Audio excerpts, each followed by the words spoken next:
We've got you covered all season long. Welcome to the BCSN Nation podcast.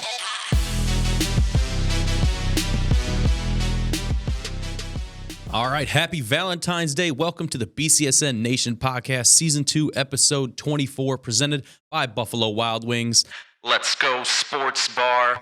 I opened with a happy Valentine's Day. Gentlemen, yes. What better place to give a lovely Valentine's Day shout out to somebody you love than across the podcast waves or the TV station? Justin, you got a Valentine's shout out to give. Of course. I like the graphics there, by the way. Terrific. Happy Valentine's Day to Kimberly, my wife of almost 15 years. Wow. 15-year anniversary coming up July 25th. So shout out to Kimberly. Mike Robb, you're up. Of course, the family is in the Valentine's wish, right? But you know what? I want to send a Valentine's shout out to all the coaches, for all the work that they do, and really just putting it in. And one particularly, Justin. That's the coach that I want to give a Valentine's wish to. He's out there early in the morning with the boys, getting them going on Sundays. I saw him out there. Likewise to Mike Robb. Hey, we got the love flowing here on the podcast set. I'll give my Valentine's shout out to my wife of 2.5 weeks. Yeah, your first Valentine's Day as a married man. See? We're a special day. So now that you know what we love, we'll get into what you guys love to see and hear from us. We got a twist on our Sean's Irish Tavern Player of the Week this week. We'll talk about the boys basketball brackets. Say that 5 times fast. We'll get our clip of the week and obviously preview our game of the week. So much more coming up other than that. And if you love us, come back every Wednesday at 4 p.m. right here on BCSN or wherever you get your podcast, whether that's Spotify, Apple Podcasts, Amazon Music, iHeartRadio, or head yourself over to bcsnnation.com/podcast and make sure you follow us everywhere on social media. If there's a follow button, we're there. Facebook, Twitter, X, Instagram, YouTube, TikTok, we're everywhere. But we'll start today's show by moving forward while looking back at last week's game of the week, Whitmer at Findlay, the rematch, and it lived up for the hype if you're a Findlay Trojan. 58-45, the final score of the matchup. 45 points now in both of the matchups for Whitmer against Findlay. And Javonte Hill, 20 points. Will Cordonier, 13 points. Antoine West held to just 9. And Mike Robb and I were talking about it before we recorded. That's 17 combined points in both of these matchups for Antoine West. What has Coach Ruckey created, Justin, to be able to just stifle this potent Whitmer offense? Yeah, I mean, they have the keys to success when it comes to taking on a team up and down. I think this was not necessarily a defense that is singularly designed to limit Antoine West. I just think they said, hey, let's slow the pace down. We might not be as athletic across the board as Whitmer, so let's slow the tempo down, run some half-court set, and then if we miss a shot, we got to hustle back in transition defense and make sure that they don't get those easy layup points or transition buckets and 3-on-2s, 2-on-1s. And they did that in the first game. They did it once again in the second game. But the key for this, in my opinion, in regards to how good Findlay is, they've been state-ranked top 10 all season long since the rankings came out. And Rodney Martin, our color analyst for this game, said it perfectly in my estimation. He said all the pieces fit in the sense of putting a team together. You got Javonte Hill, explosive. Cordonier, consistent, reliable. You got Nate Wyrau, defense first, or Luke Wyrau. His dad's Nate Wyrau. Yeah. Luke Wyrau, defense first, gritty, lockdown defender. Ryan Montgomery, a team first guy. And then Sam Ernst with the senior leadership. So they have, that's just 6 of them, 5 of them who have done their job. And that's what they've done. They have different pieces. They don't have 4 guys who want the ball and want to score 20. Everybody kind of understands their role. They're balanced throughout and consistent. If you look at the matchup, how this has played out for Whitmer. We've talked about them being one of the top teams in the area, but they're struggling against the team in the area. How does it worry you for Coach Stacy's team as we get closer to these playoffs? You were saying it, Antoine West. It does worry me a little bit there because when you're the best player, across the area, I'll go back in the day and let's take it to DeShone Kizer. Let's get away from anybody in the recent years. Right. You look at DeShone Kizer. He was the best quarterback, hands down, in this area. You had an expectation for him to go out and dominate no matter who they were playing against. Right. That's the same expectation that we kind of have for Antoine West in the basketball world. So when he goes out and only drops 8 points, he drops 9 points. It's something wrong there, and it's not his fault. It's everything that Justin said. That Findlay is just that good. They're physical as well, and that's the part that everybody misses. And earlier in the podcast, we talked a little bit about the physicality of Whitmer and in a low post that they didn't have it. Mm. That's where they're getting beat up at. And I think that's where they've always had their postseason struggles is down low. And Finley, they're just so physical. They're boxing out, they're getting rebounds, and they're putting Whitmer in a situation where they're not getting those second chance points. You talked about their struggle inside, and that was evident on the score sheet. 34% from the field as a team in the game. 8 of 25 from three. That means they only scored 6 buckets that weren't a three-pointer. So how do you adjust if you're Coach Stacey going into the playoffs, because you have to be able to beat these strong physical teams inside the three-point line? Yeah, and you look at the brackets we're going to talk about here in a little bit. The boys' brackets came out Sunday. We've been kind of evaluating them and picking our BCSN games and seeing who we think might progress through towards the brackets into the regionals. And these teams are in different regions, or different districts, I should say. Right. So if they would rematch again for a third time, it would be in the regionals, but they're going to have to get through teams like Sandusky. When you're talking about Whitmer, you got Perrysburg and Sandusky in the upper bracket, so we could see if Whitmer gets to the district championship, likely facing Sandusky or Perrysburg in that matchup. Teams that have played them well. Perrysburg knocked them off at one point, and then Sandusky, we don't know a ton about them in the Erie area. They occasionally play Toledo area teams. Their lone loss in the season is Whitmer. Correct. So they have the ability to have some offensive firepower similar to Whitmer, just like you said, in a regular season matchup back around Christmas time, if memory serves me correctly.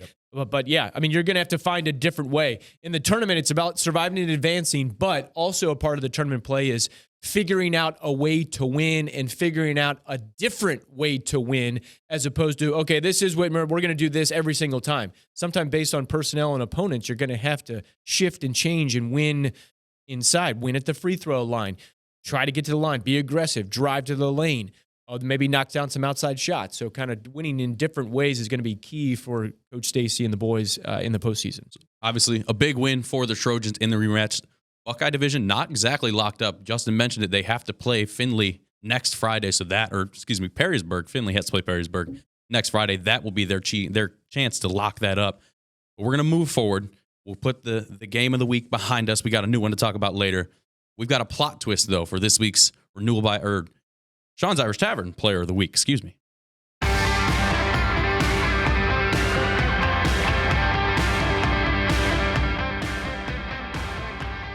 All right, that plot twist comes by way of a tie. I don't know that we've ever seen this before. 37.3% of the vote going to both Amir Ruffin of Bowling Green and Micah Bays of Southview. The statistical anomaly that it is of itself, these guys were putting up stats last Friday. Amir Ruffin, 27 points in the win Bowling Green had over Napoleon. 37 points you see for Micah Bays in Southview's win over Clay, a huge Cardinal Division matchup that we mentioned last week. For Amir Ruffin, he's been, in my eyes, the guy at the end of a half that you want the ball in his hands, because I've seen him knock down these three-pointers at the end of a half 3 out of the last 4 weeks, I think. So he's lethal at the end of the clock. And then lethal in overtime, had a huge and one in their win over Napoleon in OT that really vaulted Bowling Green in that win. And for Micah Bays, what do you say about 37 points out of your team's 57 in a game where you needed the most to clinch yourself essentially a Cardinal Division title, Justin? Yeah, I think Micah Bays had 30 of the team's 39 points. So he was contributing 17 or 21 in the first half. Yeah, and I think that it's not like he's a ball hog in the sense that everyone else around him gets dispirited. It's like, okay, Mike has got the ball. We don't play anymore. It's not like that at all. He incorporates and he just takes what is available. I think he's a very heady player, high basketball IQ, potentially leading the Cougars to a Cardinal Division title. Would be a double whammy there this first year. The new look NLL football team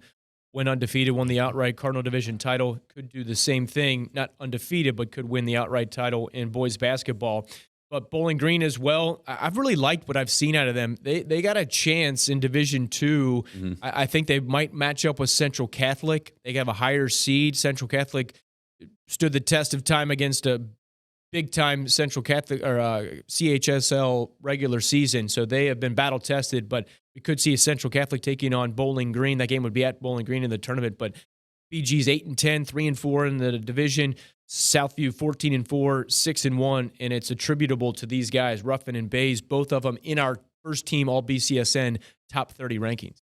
Shout out the first ever, to my knowledge, tie atop the Sean's Irish Tavern Player of the Week. So great job for Amir Ruffin, Micah Bays. Now we're going to head back to the Queen City. We've been very busy going down to Cincinnati the last few weeks for our top 40 athletes of the last 20 years of the BCSN era. This one, we're going to have Tyson Anderson. We'll start it, obviously, here with St. John's, where he started his career, a great career at that. Football, basketball, he was third in the state in the long jump in track and field his junior season. Senior season for the Titans, first team all-conference, first team all-district, first team all-state, had 14 career picks, and the thing that I loved of his stats, senior season had 6 blocked kicks. Special teams demon. Moved that up to the University of Toledo, where he was a 2-time All-MAC honoree, second team in 2020, first in 21. Played 55 career games for the Rockets, tallied 237 career tackles. Not just a star on the field, in the classroom, 4-time academic All-MAC. Obviously moved his way from there down I-75 to the Queen City, where he was drafted in the 5th round, pick 166 overall in 2022. Helped his draft stock with a 4.36 40 before the draft. 43-yard pick 6 last season in the preseason against Green Bay. Unfortunately, as far as on-the-field time has gone in the regular season, hasn't had a ton because he missed 2022 with a hamstring injury last year, having a really good special teams role for the Bengals. Injured his knee with season-ending injury in Week 8 of 2023. Mike Reb, I know you are ready to talk about Tyson Anderson. Absolutely. Tyson, what a great high school athlete, not just on the football field, you said on the basketball court and track. This kid was just a stud, and he was a complete steal for the University of Toledo coming out of high school. I remember, you talk about the Tam O'Shanter. We had a showcase at the Tam O'Shanter, and all the scouts came out. And I think that was the same week he got his first offer from Toledo. I remember sitting there saying, hey, what an opportunity. I'm like, if a bigger school comes, you can come here and be the man. And he decided to do that, and that's exactly what he became, just being so athletic, kind of under-recruited because the Toledo area kind of gets overlooked, especially in football as far as talent. But there's so many great players like him and Koback and the rest of the guys that's come out of here. But for Tyson, watching every single one of his college football games as a sideline reporter, home and away, you just get to see his development maturation as a young man and what a player he was for the Rockets. Right. Chose Toledo over schools like the Air Force, Bowling Green, Eastern Kentucky, I think was another team on his radar, and just developed his way, like you said, step by step as he went, picking up a bigger and bigger role, multiple-time captain while he was at Toledo as well. And I know as my fellow Bengals fan on the podcast, we're happy to see him in stripes on Sundays. Yeah, I just want him to have a full season healthy. That's what I'm rooting for because he would be a great guy who could be a special teams performer, and he could maybe get into that role of backup secondary player on defense. But in talking about the well-rounded athlete that he was here during his high school years, Coach Mike Schoen for St. John's boys basketball told me he was the guy who went and defended the other team's best player. So he was the lockdown specialist, team first type of guy, explosive, athletic, could throw it down, a long wingspan. He was just really fun to watch and a game breaker, whether it was making a great catch on offense for the Titans or making a great defensive play or saving a touchdown. He was just the consummate guy who find a way to win. He was a key element in finding ways to win. And Tyson, one of our top athletes, very, very, very deserving. Yeah, top athlete. You don't run a 4.36 unless you are exactly that, a top athlete. We obviously wish him the best in his recovery and getting himself on the field in Cincinnati. Shout out to Tyson Anderson, one of our top 20 male athletes of the era at BCSN. Now we're going to move forward into our Renewal by Anderson clip of the week.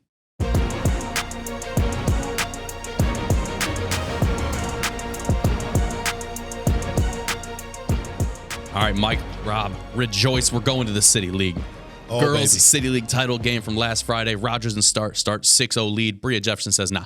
Yeah, first things we're cutting first. the lead right now. Let's just talk about the gyms in the City League. Scott Gym, Wake Gym, all-time favorite gyms in period. I like to see some of the boys' championship games played over there at Scott. But let's talk about this right here. This right here is just pure athleticism and grit and toughness. Driving through a defender, keeping feet. Look, you see her feet. She never got square in the set. But to finish that shot right there, that is great. And to get the N1. Nice job there right there. Yeah, like I said, 6-0 lead for the start at that point. She was like, all right, we're gonna turn this game around real quick. I'm going to get to the basket and one.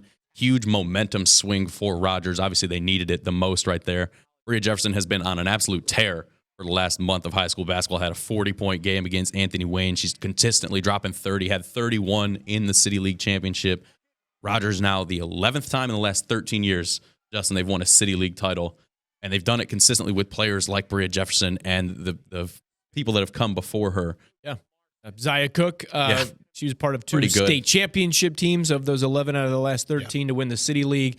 And they, along with Start, have been the 2 premier teams at the top of the City League year in and year out. I appreciate both coaches, Dane Franklin for Start and Lamar Smith for Rogers. They, with the new look with Lima Senior joining the City League this year, they only did 1 league game against each team as opposed to 2 times home and away.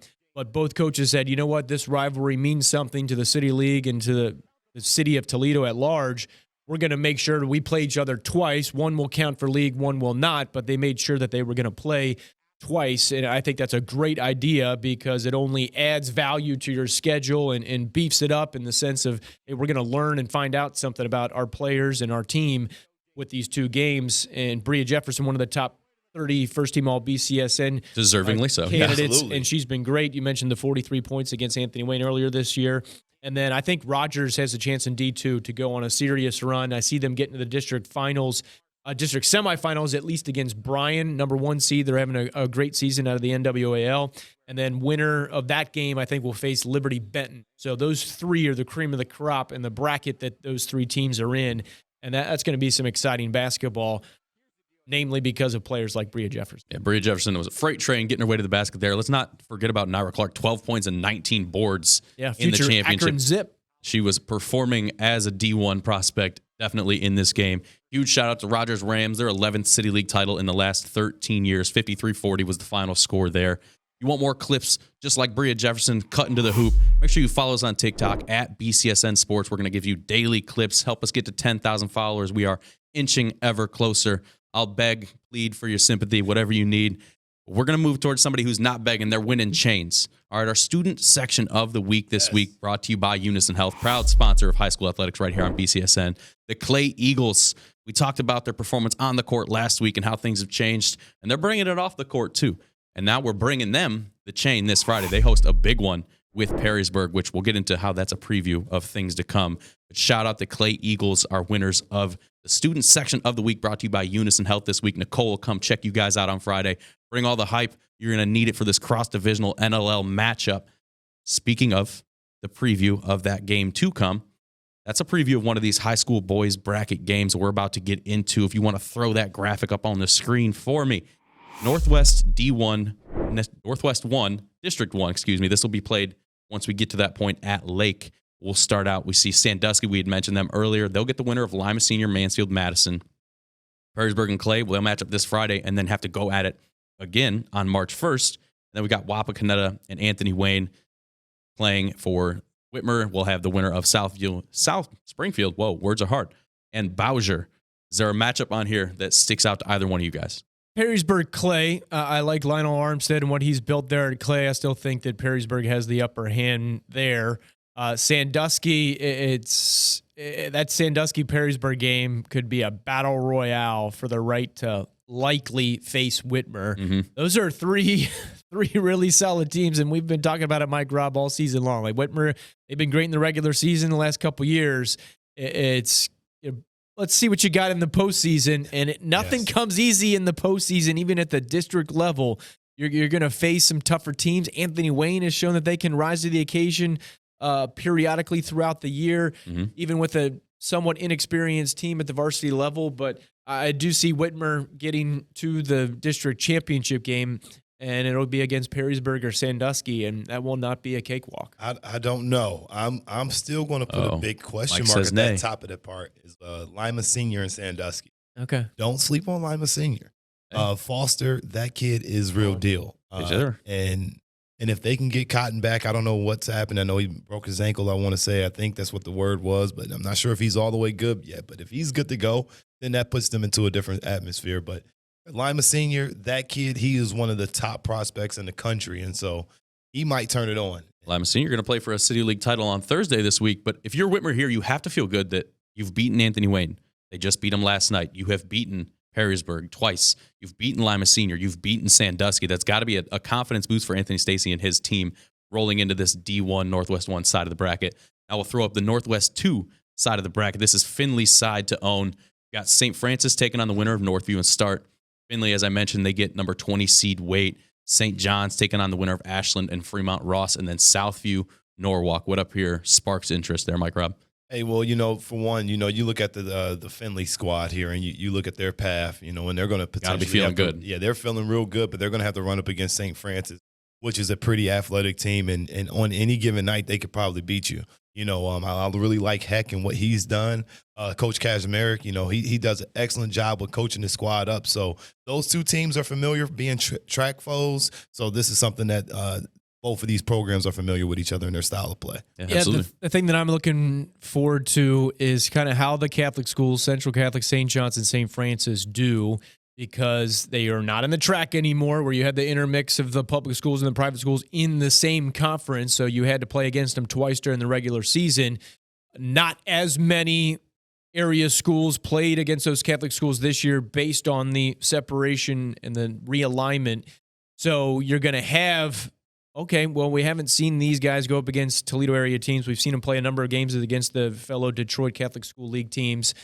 How does that play a factor? All of them have been eliminated from the league tournament, losing in the quarterfinals. So now they try to get some rest, and then let's go on their tournament run. Let's see how they go up against our area schools like the NLL. You could see a Southview versus St. John's matchup. That'd be a juicy one. Micah Bays, Jalen Murphy, a couple names there, Joseph Taylor. And then, like you mentioned, Findlay against St. Francis. I think Findlay would clearly have the upper hand there. But like you said, there's a chance. All you got to do is have an on night or an off night for 32 minutes. And it's not the best of three. It's 32 minutes, 4 quarters, winner. I got a bold statement. It's looking like maybe a Findlay and St. John's at Central Catholic on the 8th. I think that St. John's is the best team in this area.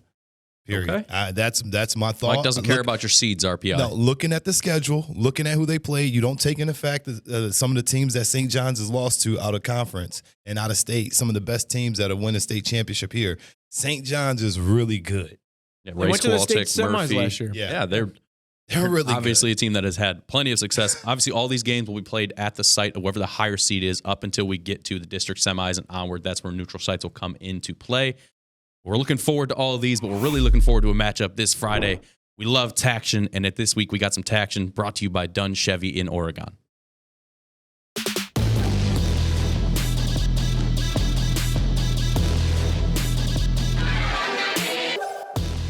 I'm sensing a theme in our games of the week. We've got rematches back and forth and back and forth. Maumee Valley at Emmanuel Christian, the rematch. This at 7:15 on BCSN app. This Friday, Maumee Valley 14-6, number 3 in the Max Preps RPI for D4. Emmanuel Christian, number 4 in the state polls, but number 1 in the Max Preps RPI for D3 Northwest 2. The lone loss for Emmanuel Christian in the TAAC coming to Toledo Christian, but Emmanuel Christian did beat Maumee Valley in OT on January 13th. So a rematch we've been looking forward to. The TAAC title not necessarily decided yet, right? Emmanuel Christian wins this. They're still in it, able to at least tie. And then Maumee Valley trying to knock everybody back to their level to put themselves back in contention, Justin. Yeah, if you take a look at the standings within the league there, Toledo Christian and Emmanuel Christian both 7-1, Maumee Valley Country Day 6-2. So if you want to win a title, Maumee Valley Country Day, this is the definition of a must-win. You need to go out and win and get closer to the top. But we'll see an even maybe juicier matchup next week with Toledo Christian and Emmanuel Christian, possibly, depending on the outcome of this one and some other games. For a league title, right. For an outright league title. So that's going to be great. And then you mentioned the rematch. These two teams met back on January 13th. The game was great. The post-game was not. It got a little ugly. Parents coming out of the stands, too many people on the court. I'm told that this will be a safe environment for fans, players, coaches, community members to come to this. They've taken some extra security measures to make sure that administrators are there in full force and making sure that everything is run properly. So no issues should arise as a result. But what these coaches said, Harris and Dontavian Fleming, they're going to be prepared. There are some younger coaches in the area, but have had tremendous success, know how to lead a program. And this matchup, as I mentioned a couple weeks ago when it was Whitmer and Findlay, the stars, the top 2 players on each team, but These games are decided by a role player who steps up and gets 9 points, 6 rebounds, 4 assists, and doesn't turn the ball over. That's the type of game plan that you're going to have in execution on the court to get a much-needed win in the league title race. And you mentioned star power, right? We know we've got C.J. Majors, Amani Dixon, both sitting at 20, 21 points per game for Maumee Valley. We know Nate Miles, 27 points a game, almost 9.4 rebounds a game. Jaylen Brown sitting at 20 points per game. How do those 4 players make this game happen? Or in the case of, similar to last week, Antoine West, not make the game happen? Well, and it's always down to your stars. You got to look at guys like Nate Miles, and you got to say, okay, you got to take the role of LeBron James. You got to be the facilitator, but you also got to still be the star on the court. Mm-hmm. When it's crunch time and they need a point, it's got to come from you. When we need a rebound, you got to get it. We need a defensive play, you got to get it. And on the other side, the same thing for C.J. Majors. The spotlight is on those 2 guys. Obviously, the off-the-court stuff got this thing a little bit more spicy than it need to be. But you know what? That's okay. It's high school sports. The emotion's going to be there. Fans go break their screens after watching the Chiefs win a Super Bowl, so people get out of pocket sometimes, but on the court, you're going to see the fire and the passion from what these guys are practicing. And like you said, Justin, these 2 coaches are going to have these teams prepared, but the favor is in Emmanuel Christian's way. So Maumee Valley's got to find a way to slow this offense down and be able to get points and not get in foul trouble like they did last time. And you talk about Emmanuel Christian last week, maybe didn't have their best game against Ottawa Hills. Is that something Mike Rabb and I talked about before? Is Maumee Valley watching that tape, or is that just chalked up to, hey, we just came out a little bit flat? That's not the Emmanuel we're going to see. Yeah, you know what? I would attribute to possibly Ottawa Hills and rising to the occasion. They have a stellar long-term coach in John Lindsay who maximizes his team and executes on the court, and they're fundamentally sound. And I think it's just that. It's hard to win in division, in conference, in any sport, at any level. And that was attributable possibly to that matchup there, as you mentioned. But yeah, I'm really looking forward to this matchup because I love the small school, small gym flavor where it's packed. And at BCSN, we pride ourselves in spreading the wealth. We're not just going to the bigger Division I schools over and over and over again. We feature game of the week in the TAAC. So we'll have Brad ৱosnicki and Darren Cohn on the call for this one. We're looking forward to it live on the BCSN app. Television's Brad ৱosnicki? Yes. I can't wait. I was excited. Now it's worse. What more can you ask for, though, late in the season than a matchup that can help decide a league title on a Friday night in a packed gym? We're super excited for it. There's plenty more games that we're super excited for. We got a whole graphic that'll show you them. Trust me. There it is. Look at that. Right on my commands, like magic. We got boys basketball, Maumee Valley, at Emmanuel Christian, like we mentioned, live on BCSN. What else up there, Justin, sparks your interest? Battle of Sylvania. No matter the records, it's going to be battle in a packed house at Southview. So get there early. Northview and Southview, Northwood, Toledo Christian, Ottawa Hills at Cardinal Stritch, also in the TAAC. Perrysburg at Clay. Why is that game significant? Perrysburg's head coach, Dave Boyce, sitting on 598 career wins. Ooh, drum roll. The next 2 games are live on the BCSN app. That one right there, you could get 599. And then Tuesday against who? The arch rival Anthony Wayne. So if they go 2-0, Coach Boyce gets win number 600 at home against the arch rival. Both games live on the BCSN app. Dave Boyce, one of the top coaches in the area, admired by fellow coaches all across the state of Ohio. So we're looking forward to that matchup. Finley at Napoleon. Curious to see 2 top teams from the Cardinal and the Buckeye matching up there. Then we also have high school hockey as well on the ice from Tamo. One that's not on the list. Oh, I know where you're going. City League Championship. Thursday night, it's going down. Wait High School, pack the gym out. I don't care where you're from. Get to that game. That's going to be a huge opportunity to see 2 teams battle it out. Rogers, what a game they played, and see Lima Seniors. This could be a huge monumental win for Rogers if they can rise to the occasion. McAllister had an excellent job in the second half, blocking a lot of shots, so we can see if they can step up and match up with Quincy Simpson and Foster and see if they can handle them. That game is live on the BCSN app as well. Those are the Friday games that you see on your screen, but Thursday nights. I can't wait till Friday. All right, yeah, he needs Thursday. He needs basketball ASAP. The one I'm excited for on that screen though was Clay and Perrysburg. You mentioned it, but I like that it's a preview of what we're going to see in the playoffs. That's a wrap though. All right, we'll catch you right here next Wednesday. We'll slide somebody else in Justin's chair. We got a special guest coming in. He's a busy man. He's got to go to Italy. Poor Justin. We'll be right here Ciao, ciao. Wednesday at 4 p.m. on BCSN or anywhere you get your podcasts, Spotify, Apple Podcasts, bcsnnation.com/podcast. Follow us on Twitter at Justin Felcap, at _Mike Robb. We'll see you next week.